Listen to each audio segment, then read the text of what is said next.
Assalamualaikum warahmatullahi wabarakatuh. Perkenalkan, nama saya Siti Dalfa Fauzia dari kelas 11 IPA 3. Di sini saya akan menjelaskan mapel sejarah tentang bab 1, yaitu kolonialisme dan perlawanan bangsa Indonesia. 1. Jangan lupa interkoneksi dan keberadaan bangsa asing di Nusantara. Interkoneksi antara salah satu hal penting dalam membangun jalur rempah. Interkoneksi memungkinkan barang-barang dapat berpindah dari satu pulau ke pulau lainnya dengan mudah. Ini membuat jalur rempah menjadi lebih efisien dan efektif. Hubungan perdagangan antara Nusantara dengan negara lain. Nusantara dengan Tiongkok. Pada abad ke-5 hingga ke-7, Nusantara menjadi salah satu tujuan utama bagi perdagangan. Tiongkok mencari rempah-rempah seperti cengkeh dan lada. Selain itu, pedagang Tiongkok juga membeli produk-produk dari Nusantara seperti emas, perak, dan gading. Pada abad ke-10 hingga ke-13, Tiongkok makin membutuhkan rempah-rempah dari Nusantara. Rempah-rempah dari Nusantara menjadi sangat populer di Tiongkok dan menjadi bahan penting untuk obat-obatan, parfum, dan kosmetik. Nusantara dengan Arab. Laut yang menghubungkan kawasan Asia Tenggara dengan Asia Barat dan Laut Tengah. Pada awalnya, perdagangan antara Nusantara dan Timur Tengah didominasi oleh para pedagang Arab yang membawa barang-barang dari Timur Tengah ke Nusantara seperti kain sutra, keramik, dan logam.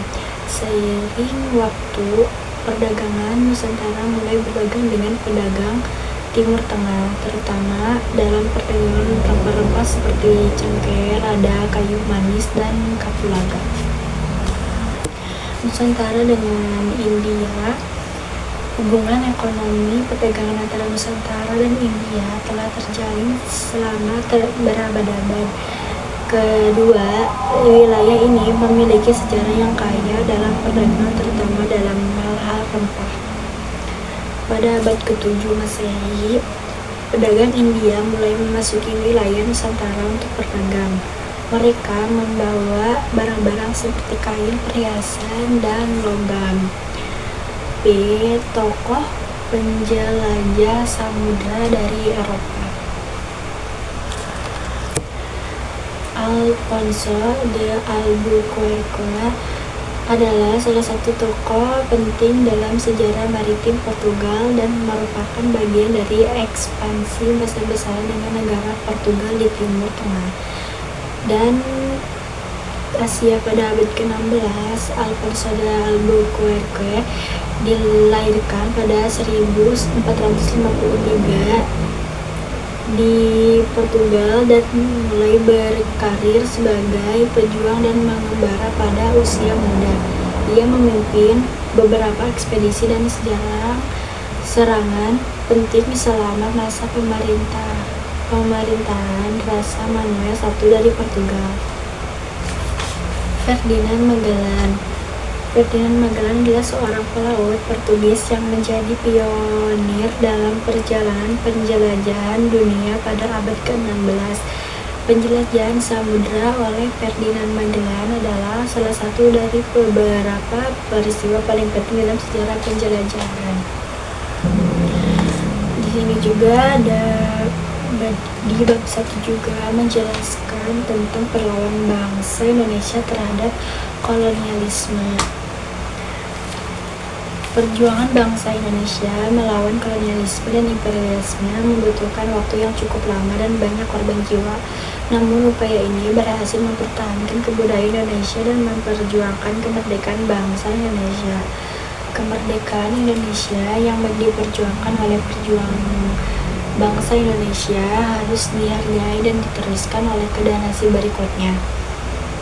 Sebagai warga negara Indonesia, kita dapat memperjuangkan kemerdekaan Indonesia dengan berbagai cara seperti menghargai dan menjaga kebudayaan Indonesia, memperjuangkan keadilan sosial, serta menghargai martabat manusia. Dampak politik, kolonialisme, dan imperialisme bangsa Barat di Indonesia menyebabkan makin hilangnya kekuasaan politik dan para penguasa Indonesia yang beralih ke tangan Belanda. Hal tersebut dibuktikan oleh beberapa faktor sebagai berikut.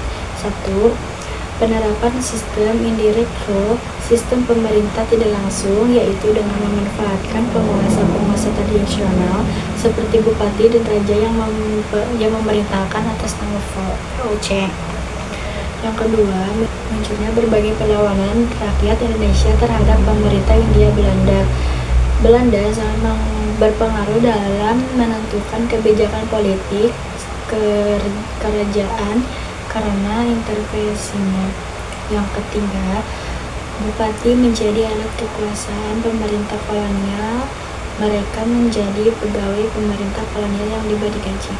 Baik, sampai di sini penjelasan dari saya tentang bab 1. Semoga bermanfaat. Mohon maaf bila banyak kesalahan dan banyak belibet ngomongnya. Mohon dimaafkan. Wassalamualaikum warahmatullahi wabarakatuh.